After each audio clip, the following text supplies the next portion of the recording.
Às vezes alguém pergunta assim, puxa, para que estudar aritmética? Para que estudar matemática? Para que estudar geometria? Para que estudar astronomia? É condição para começar a estudar teologia, para começar a estudar medicina, para começar a estudar direito. Tudo isso era uma formação que você tinha que passar por isso. Lutero fez tudo isso. Não foi antes de teologia, não, foi antes do direito, porque ele desiste depois do direito e é depois que ele vai para a teologia. Então, a formação, veja, não é só do teólogo, mas de toda a sociedade, era forjada por esse jeito de pensar escolástico.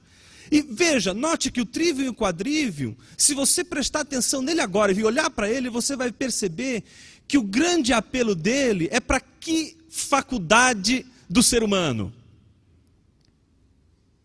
É razão. Todo apelo não é prático. O apelo é teórico. O apelo é racional. O apelo é aqui, ó. Opera na forma de pensar. É o jeito de pensar. É a maneira de pensar que está sendo trabalhada antes do sujeito estudar qualquer uma das disciplinas. É a maneira de pensar que está sendo determinada, construída e orientada pelos princípios de razão suficiente, pelos princípios das artes liberais. Está entendendo o que eu estou mostrando? Bom, depois que o sujeito cumprir essa primeira etapa das artes liberais, aí sim você pensa, vai começar a estudar teologia, direito, ou então vai começar a estudar medicina. Não, vai ter que estudar filosofia. Aí o sujeito vai ter que estudar o filósofo que é Aristóteles, que já é difícil, gente, é muito difícil ler Aristóteles. É de uma abstração, de uma racionalidade, de uma lógica absurda. Aí você pensa assim, talvez o cara leve uns 2 anos, era mais ou menos isso que se levava para ler a metafísica, alguns textos de Aristóteles que tinha. Mas o sujeito não só tinha que estudar Aristóteles, ele tinha que estudar Aristóteles e o comentador de Aristóteles, que era, preste atenção, um filósofo árabe,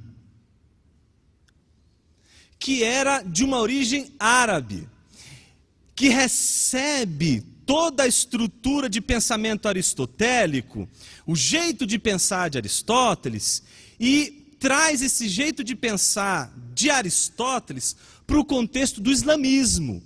Para um filósofo árabe do século 11, 12 ou 13, até o 12, Aristóteles é importante, porque eles precisam provar que Deus existe. E para provar que Deus existe, numa perspectiva islâmica, muçulmana, em que o conceito de Deus não é complexo, nesse sentido, o conceito, não o ser de Deus, não é? É complexo porque se trata de um conceito de Deus que é trinitário. Então era muito mais simples comparar o primeiro motor, que é a defesa de Aristóteles, que gera e que causa todas as outras coisas, com o Deus na perspectiva islâmica, do que com a perspectiva cristã, que vai ter a complexidade da Trindade. Mas enfim, tudo isso vai sendo essa maneira de pensar, até mesmo a defesa da fé, usando a lógica aristotélica e a metafísica aristotélica para provar a existência de Deus, é algo que esses teólogos vão herdar exatamente a partir do estudo de Aristóteles e do comentador. Então veja, não é só o jeito de pensar que vai ser orientado pela racionalidade. Preste atenção no que eu vou te falar. Não é só o jeito de pensar, é também um certo tipo de pensar.